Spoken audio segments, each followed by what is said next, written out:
Hey guys, Phoenix here, playing Higurashi When They Cry. Okay, so I never played this game, but I think I played a similar one a few years ago.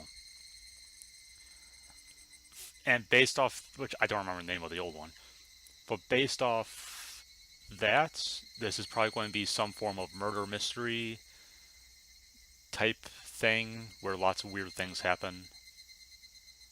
But I otherwise don't know anything about this game. So let's hit start.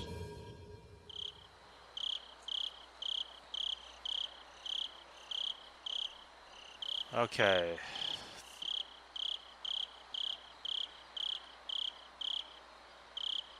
there's a difficulty.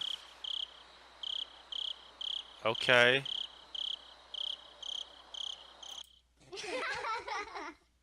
creepy kid laughing. Okay. Please do not lament, I'll forgive you, but the world will not forgive you. Please do not lament, I'll forgive you, the world will not forgive you. So please tell me, what will it take for you to forgive me? Frederick Bernkastel. Okay, then does it auto continue? Good. This is a work of fiction. Any resemblance to actual persons or organizations is entirely coincidental. Happens in 1983.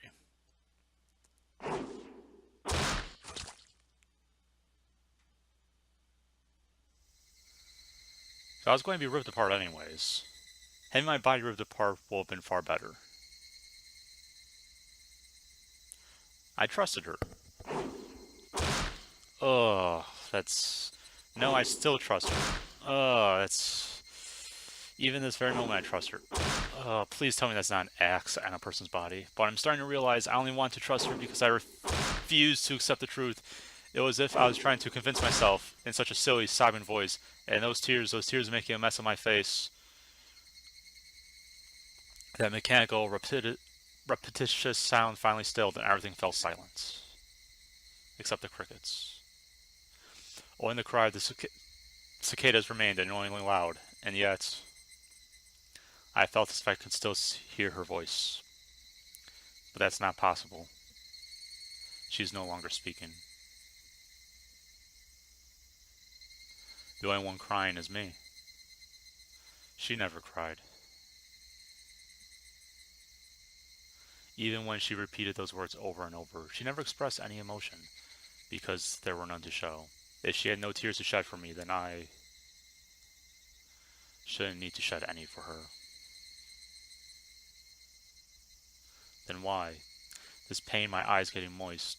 Why was this happening? I still wanted to believe I hadn't been split apart. Is that literal or figurative? That's enough, right? Inside me, an inner voice whispered gently.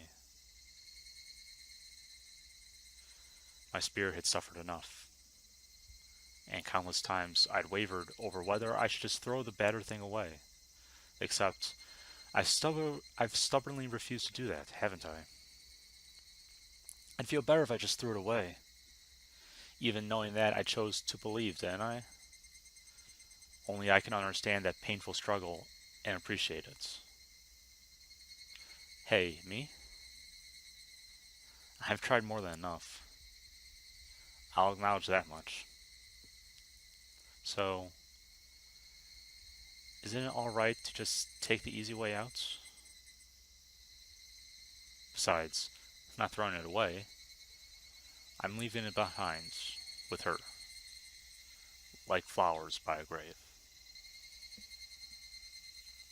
Now then, calm your nerves. Even though you can't feel your right arm, just lift it up, and with every swing, forget it a little bit more. That kindness made me happy. That adorable smile brought me joy. I liked petting your head. I loved how demure you were. Ugh, because this will be the last time. Because when I swing this down, I'll forget. This is my first and last bouquet for you.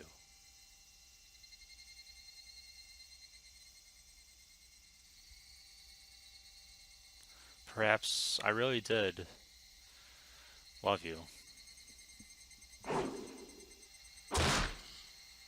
Ugh.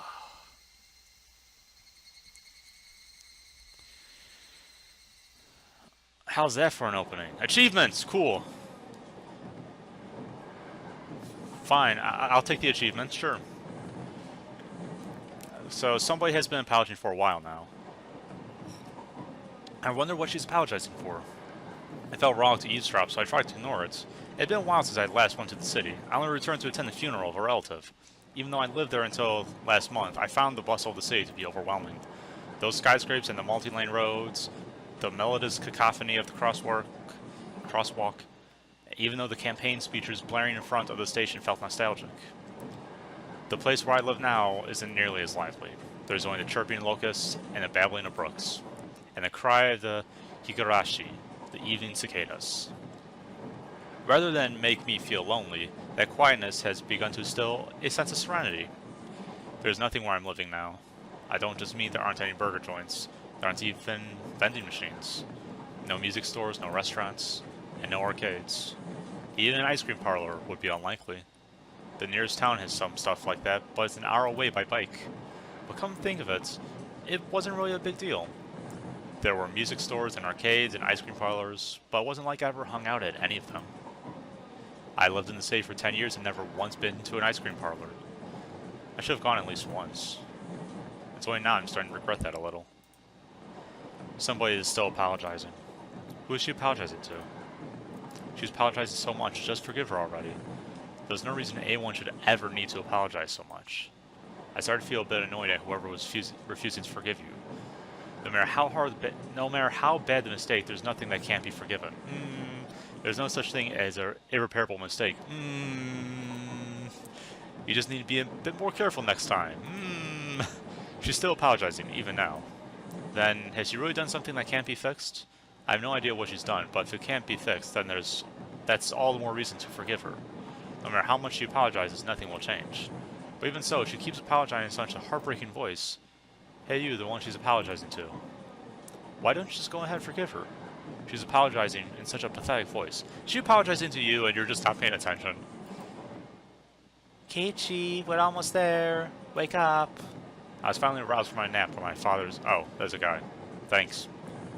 This guy's now very effeminate.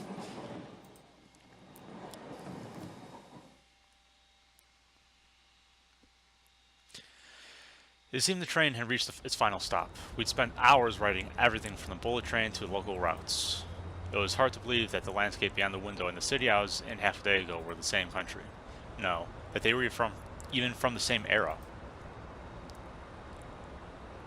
From there, we'd take a car deeper into the mountains.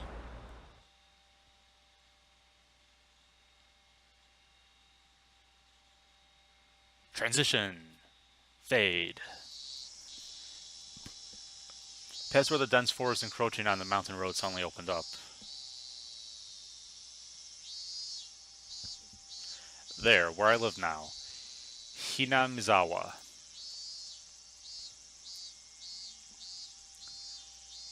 Title.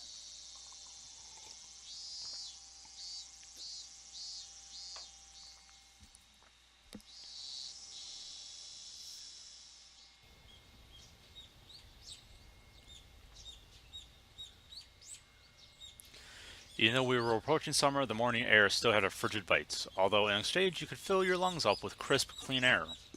Flipping open the window, I was greeted with a verdant expanse. Nothing but trees. The neighboring house was far away on the other side, so I was probably the only one enjoying that view and that air. I filled my lungs with another deep breath. Since I started living in Hinamizawa, I learned that even the air had its own taste. Ooh, it's catchy. I quickly finished getting ready for school and headed downstairs for breakfast. My mother was the only one there. My father was nowhere to be seen. He was probably up working until the early morning. Dad had a rather unconventional job as a painter. It's such a laid-back profession. Get up when you want, sleep when you want, and work when you want. I was so jealous of that easygoing lifestyle. I even wrote for school that I wanted to be a painter when I grew up. Dad was ecstatic about that. It was just because it looked easy. I'd never tell him that, though. Mom laid breakfast out on the table. Seaweed, pickled vegetables, raw egg, and grilled salmon. My mom was such a good cook, it was scary.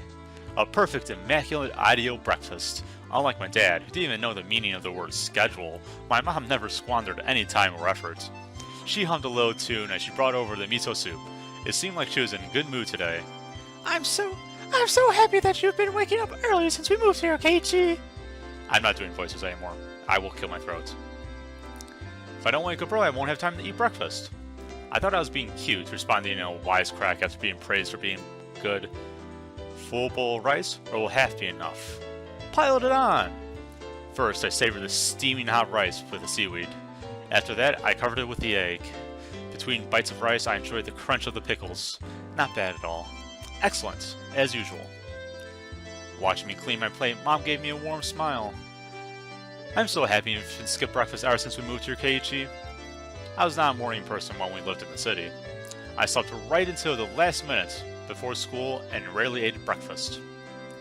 Boycotting the breakfast Mom made each morning, that was probably the only way I could protest being forced to attend cram school.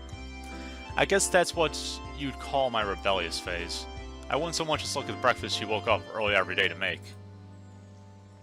If I could go back in time, I'd slap myself. Mindful of the time, Mom rushed me along with a wide grin. Isn't it about time to meet up with Rana-chan? Hurry, hurry! Mom really seemed to enjoy the fact that her son was going to school with a girl. Reina was one of my classmates. She really loves looking after people, coming to meet me every day without fail. The way I looked at it, a guy my age walking to school with a girl was just lame. But, well, keeping a classmate waiting for me every day wouldn't be very considerate. Seriously though, how long does Reno wait there for me every morning? Taking one last gulp of miso soup, I raced for the door. Please thank Rana-chan for the pickles! Come think of it, those pickles weren't store-bought, were they? If I'd known that, I would have savored them a bit more.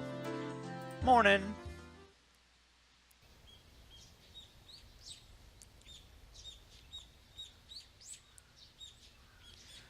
How old is my character? No indication on that yet, great. Okay. I'm going to take a... I'll probably break this up into a few episodes. So let's save.